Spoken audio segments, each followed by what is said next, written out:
Welcome back. सहन शक्ति की सीमा होती है और भारत की सहन शक्ति अब जवाब देने लगी है। अमिताभ जी, ब्रेक से पहले हम यही बात कर रहे थे कि 71 से बड़ा अब और क्या कर दें जिससे अब कम से कम इस पाकिस्तान बनाम आतंकिस्तान को समझ आ जाए। वही समाधान मेरे ख्याल से हम लोग भी ढूंढ रहे हैं और भारत खुद भी ढूंढ रहा है, भारत की सरकार और भारत का तंत्र भी ढूंढ रहा है। और 135 करोड़ लोग तो दिमाग लगा ही रहे हैं। मेजर आशीष चतुर्वेदी, ब्रेक पर जाने से पहले मैं कह रहा था 71 जैसी बड़ी ग्रांड विक्ट्री बहुत रेयर है वर्ल्ड हिस्ट्री में। उसके बाद भी ये बीमारी जस की तस कैंसर फिर आ गया, इमर्ज हुआ। पूरी कीमोथेरेपी कराई कि वो हिस्सा कट गया, सब ठीक हो गया, बोले जी अब ठीक है मरीज, और वो कुछ समय बाद फिर कैंसर आ गया। एक पूरी सीरीज है। क्या नई दवा हो, क्या नया इलाज हो, आपकी समझ क्या कहती है?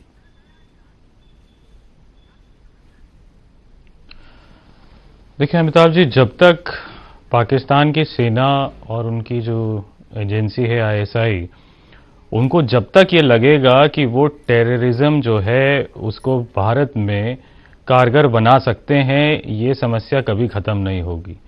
जिस दिन उनको ये यकीन हो जाएगा कि वो अब आतंकवाद जो है वो भारत में नहीं पनपा पाएंगे, उसी दिन ये समस्या खत्म होगी। अब सवाल उठता है कि ये उनको कैसे एहसास दिलाया जाए। इसके लिए हमें कुछ राजनीतिक, कुछ डिप्लोमेटिक एफर्ट्स लेने होंगे जिससे हम आर्थिक रूप से पाकिस्तान पे बहुत ज़्यादा शिकंजा कस के रख सकें। और दूसरा, हमें एक बहुत एग्रेसिव पॉलिसी की ज़रूरत है जो अभी हमारे देश में नहीं है। एक पॉलिसी होनी चाहिए। अभी हम रिएक्ट कर रहे हैं, है ना, हम एक सिचुएशन होती है, हमारे एक स्थिति बनती है, हम उस पर रिएक्ट। आपने बड़ी बड़ी बड़ी महीन बात कही, लेकिन बहुत महत्वपूर्ण बात कही। पॉलिसी और रिएक्शन में अंतर है। जी जी जी। तो अगर हम एक अग्रेसिव पॉलिसी लाके रखेंगे, जैसे इजराइल पे आप देखिए, जल्दी कोई भी देश जो है, जो ये आतंकवादी संगठन है, थोड़ा सा कतराते हैं कि वो 2-4 वहां मारेंगे तो वो पता लगा रातों रात उनके यहाँ जहां रहते हैं वो रातों रात वहां पहुंच जाएंगे। जब आप इस तरीके की अपनी इमेज बना के रखते हैं, उस तरीके से रिएक्ट भी करते हैं, तब जाकर के कहीं आप कारगर बन पाते हैं। अब मैं आपसे कहूं कि मेरे पास हथियार है, निकाल लूंगा, आपको अरे यार इतने साल से बस मालूम है तुम्हारे पास है, लेकिन हमें मालूम है कि जब तुम निकालोगे नहीं तो फिर आप तो चढ़ जाओगे मेरे पे। तो वही चीज है। एक छोटा सा अपना एग्जाम्पल देता हूं अमिताभ जी, शायद आपको पता है या नहीं जी। हाफिज सईद जो हैं, इनको मैंने खुल के चुनौती दी थी, तो इन्होंने मुझ पर फतवा भी दिया हुआ है।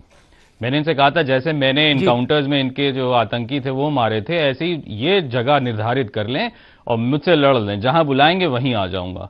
उनने फतवा तो जारी कर दिया लश्कर तौयबा ने मुझ पे, लेकिन आज तक हाफिज सईद ने मुझे बुलाया नहीं है, इनने बुलाया नहीं है।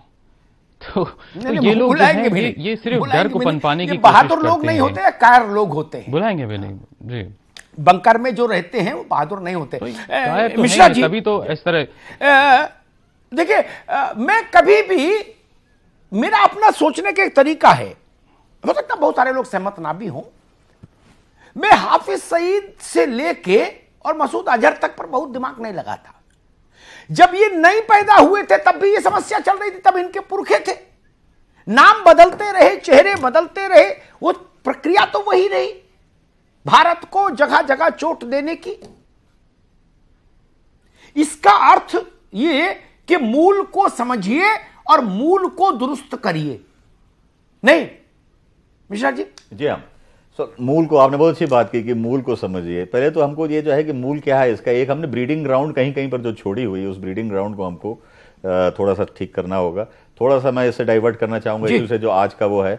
मैं आर्टिकल 370 और आर्टिकल 35A की बात करना चाहूंगा। पीछे नहीं, वो आज का ही विषय है। जी जी, वो भी एक बड़ा कारण है। हाँ, एक कारण है वो। अब ये सोचिए कि आप पिछले हमको करीब 67-68 साल हो गए, सन 1950 में हमारा संविधान बना था, उसके बाद से अभी तक हम इसको फॉलो करते आ रहे हैं। हमको इससे क्या मिला आज तक? इससे हमको कोई फायदा नहीं हुआ। हमने देख लिया कि ये कारगर नहीं है, तो अब समय आ गया है कि इसको मूव ऑन करें, इसको हटाएं। वहां पर जब सब तरह के लोग रहेंगे, वहां पर एंटरप्राइजिंग लोग जाएंगे, वहां पर बिजनेस डेवलप होगा, वहां इंडस्ट्री डेवलप होगी, लोग अपने आप जो है वो आतंकवाद से हटेंगे। दूसरा जो है, जो इस वक्त की जो हमारी कैंपेन चल रही है, जो हम लोग अभी बात कर रहे थे कि कितना उनका इलाज किया जाए, क्या किया जाए, तो हर इलाज में एक डोज फिक्स करने की जरूरत होती है, एक मात्रा। जो हमने अभी इनको एक दवाई दी है, अब इसका एक डोज हमने एक दिया है इनको, अब इसके बाद क्या हम दवा का रिएक्शन तो ठीक है, बॉडी रिस्पॉन्ड कर रही है। जी हाँ, तो अब इसके बाद हमको क्या इस दवा को चालू रखना है कि इसको ब्लो हॉट ब्लो कोल्ड करना होगा। अब हमको डिप्लोमेसी को चांस देना होगा। अब वो मक्कारी कर रहे हैं, जो भी कर रहे हैं, शांति दूत बनकर आ रहे हैं, तो अब हमको उसी भाषा में जवाब देना होगा। और आतंकवाद को बिल्कुल हमको जीरो टॉलरेंस, जैसा चतुर्वेदी जी कह रहे थे कि एकदम जीरो टॉलरेंस की पॉलिसी रखनी होगी कि अगर आपने कल फिर कोई धमाका किया तो हमको अब अपने कवर्ट ऑपरेशंस भी शुरू करने होंगे, जैसे कि हमारे शायद किसी समय तो हमको कवर्ट ऑपरेशंस के ऊपर में भी ध्यान देना होगा। हमारी जो इंटेलिजेंस एजेंसीज हैं, शक्ति का वो अपना तभी रहता है कैप्टन साहब, बिल्कुल संतुलन बहुत जरूरी है। ब्लो हॉट ब्लो कोल्ड, जब जैसा समय। जी जोशी साहब जी, मैं एक दवा ट्राई की 4 दिन पहले, 3 दिन पहले, दवा असर कर रही है, हम बॉडी पर उसकी असर को देख भी रहे हैं और दुनिया महसूस भी कर रही है उसके ताप को। अब आगे कोर्स ऑफ एक्शन क्या होना चाहिए? देखिए, जैसा कि मेजर साहब ने बताया और कैप्टन साहब ने बताया, जो कोर्स ऑफ एक्शन है वो बिल्कुल जैसा हम लोगों ने अभी तक डिस्कस करा है वैसा होना चाहिए, क्योंकि जो डोज उसको समझ में आती है वो हमको पता चल गई है। अब उसका डोसेज कितना होना चाहिए वो हमको देना है। और इसके अलावा पॉलिसी बनना बहुत जरूरी है, no tolerance policy against terrorism और no tolerance policy against interference in our internal affairs. ये बिल्कुल on the lines of Israel. आप यूएसओ को देख लीजिए, आप किसी भी वेस्टर्न कंट्री को देख लीजिए, सबकी यही पॉलिसी है। अपने देश पर जब उन पर हमला होता है तो वो दूसरी भाषा करते हैं, और जब दूसरों के देश में हमला होता है तो वो फिर यूएन और इन सब की भाषा करते हैं। हमें इंटरनेशनल रिलेशंस को ध्यान में रखते हुए अपनी पॉलिसी पूरे विश्व में जाहिर करनी पड़ेगी कि हम अब इन मामलों में बिल्कुल भी कोताही नहीं करेंगे और दोबारा नहीं सोचेंगे। ऐसा होगा तो हमारा ये रिएक्शन होगा और वापस फिर पीस टेबल पर आ जाओ टॉक्स करने के लिए। जी आशीष चतुर्वेदी, एक छोटा सा रिएक्शन लूंगा। सिद्धांत के रूप में बहुत सारी बातें अच्छी लगती हैं, लेकिन व्यवहारिकता के धरातल पर कई बार वो बातें उतना परिणाम नहीं दे पाती। खासतौर पर भारत पाकिस्तान के संदर्भ में अगर हम देखें तो ऐसा कई बार हुआ, और भारत के साथ तो कुछ ऐसा भी संयोग रहा है कि हम शांति की पक्षधरता करते रहे और पीछे से कोई खंजर भोग गया। वो जवाहरलाल जी के समय का दृष्टांत हो सकता है, वो ताशकंद हो सकता है, वो पाकिस्तान का छद्म युद्ध हो सकता है। तो क्या ये सबसे जरूरी इस वक्त ये नहीं, डिप्लोमेसी ठीक है, आर्थिक संसाधन पाकिस्तान के कम हो, इस्टेब्लिश सिद्धांत है, आपका जो अशुभ करना चाहता है उसको दरिद्र बनाकर रखिए, ये चाणक्य के समय की नीति ठीक है। लेकिन क्या सबसे जरूरी नहीं कि हमारे पास चील जैसा व्यवहार आ जाना चाहिए? अब बाज जैसा, चील जैसा, अब कबूतर का समय नहीं।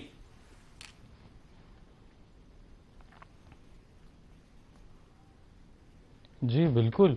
आज अगर आप देखें तो आज ही सुबह तो पाकिस्तान की एयरफोर्स जो है वो इंडियन एयर स्पेस का वायलेशन कर रही थी, और थोड़ी देर बाद जो है वो शांति की बातें कर रहे थे इमरान खान। तो एक ही दिन में उनके आप तो पीछे जा रहे थे, तो आज ही दोनों चीजें सामने हैं उनकी। तो जब इतनी खुल के वो चुनौती दे ही रहा है पाकिस्तान, तो हमें उसको स्वीकार करना चाहिए और अब उसको जवाब उसी तरीके से दे देना चाहिए। क्योंकि जैसा मैंने पहले भी कहा, हमने तो उनका ठिकाना जो है केवल टेररिस्ट कैंप्स को बनाया था, लेकिन वो लोग तो हमारी सेना को टारगेट बना रहे हैं, और जब वो बना रहे हैं तो ये तो ओपन डिक्लेरेशन ऑफ वॉर है भाई साहब। ये तो एक खुली चुनौती है कि उनने चुनौती दे दी है हमें, अब हमें इसको स्वीकार कर लेना चाहिए और अब जो है उनको बिल्कुल आर पार की लड़ाई पे ले जाना चाहिए। अब ये नहीं सोचना चाहिए कि हाँ फिर से हम बातचीत करें और ये करें, तो फिर तो वो बात सब निकल जाएगी, उससे कुछ हासिल नहीं होगा।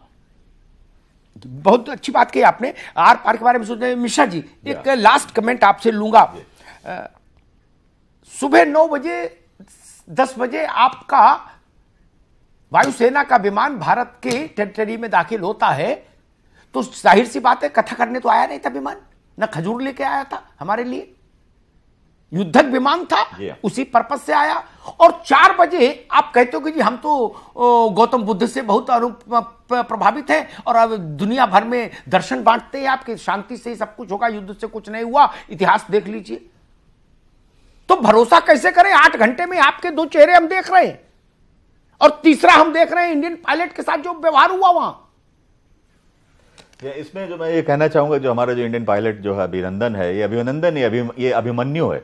ये देखिए, इसने जो है सन 1967 के पुराने जहाज MiG-21 जिसमें कुछ नहीं है, उसको लेकर के इसने एक जो है F-16 जो इतना मॉडर्न एयरक्राफ्ट है, जिसमें कि BVR beyond visual range missiles कहलाती हैं, कि मतलब जो है वो हमको दिखाई नहीं पड़ेगा, 40-45 किलोमीटर दूर से वो दाग करके चले जाएंगे। तो इस तरीके का अगर हम इसको सरल भाषा में इसका उदाहरण देना चाहें तो मान लीजिए कि एक आदमी धनुष बाण से लड़ाई कर रहा है, धनुष से बाणों की वर्षा करे जा रहा है, और दूसरे को हमने एक तलवार दे दी, वो बेचारा जब उसके पास पहुंच पाएगा तभी तो तलवार से वार कर पाएगा। इस हमारे वीर सपूत ने अपनी जान जोखिम में डाल करके घुस के गया और उसको मारा है उसने। तो यही चीजें जो देख करके पाकिस्तान को जब उन्होंने ये देखा है तभी उनको थोड़ा दिल दहला है। आज की बात नहीं, आप पहले देखिए अब्दुल हमीद पैंटन टैंक का उन्होंने जो है वो तोड़ निकाली थी। आप 1971 की लड़ाई में देखें, निर्मलजीत सिंह सेखों, उन्होंने साइबर जेट को के जो एक उसकी जो एक छवि थी कि ये जो है इसको कोई हरा ही नहीं सकता, उसको उन्होंने एक छोटे से जहाज नेट से उसको उन्होंने तोड़ करके वहां पर एक रिकॉर्ड कायम किया। और आज हमारे इस वीर सपूत जो अभिमन्यु है, इसने भी वही अभिनंदन जिसको कि हम अभिमन्यु कहें, उसने भी यही किया। तो यही सब चीजें देख करके कि जब हम उन्होंने ये देखा है कि भाई हमारे पास रिजॉल्व है, हमारे पास जो हमारी मैन मशीन जो है, चाहे अगर कमजोर भी है तो हमारी जो मैन पावर है, the man behind the machine, वो इतना मोटिवेटेड है, वो जो है वो घुस के मारेगा। तो ये भय क्रिएट हुआ है उनके दिलों में, दिमाग में ये भय आया है और उसी से ये बोल बदले हैं। लेकिन सवाल यही आता है कि अब इसके आगे क्या है? ये लाख टके का सवाल है, इसके आगे क्या? देखिए, जनता के सामने हमने एक सवाल रखा था कि ये जो इलाज चल रहा है इसको जारी रखें। हमने अपनी बात कही, सेना के अधिकारियों ने अपनी बात की, जनता क्या करी जरा वो देखिए, वो हम सबके लिए ज्यादा महत्वपूर्ण होना चाहिए। बिल्कुल, आज का सवाल हमारा यही था कि क्या पाक को सबक सिखाने के लिए भारत का जो अभियान है वो जारी रखना चाहिए। इस पर लोगों ने हमें खुलकर वोट किए और परिणाम इस वक्त आपकी टेलीविजन स्क्रीन पर। 94% कहते हैं हाँ, ये अभियान जारी रहना चाहिए, 4 कह नहीं, 2 पता नहीं। ये जनादेश महत्वपूर्ण है, ये जनादेश महत्वपूर्ण है। 94% आवाम कह रहा है सरकार से और विश्व बिरादरी से भी, वर्ल्ड कम्युनिटी से भी, ये अभियान जारी रहना चाहिए।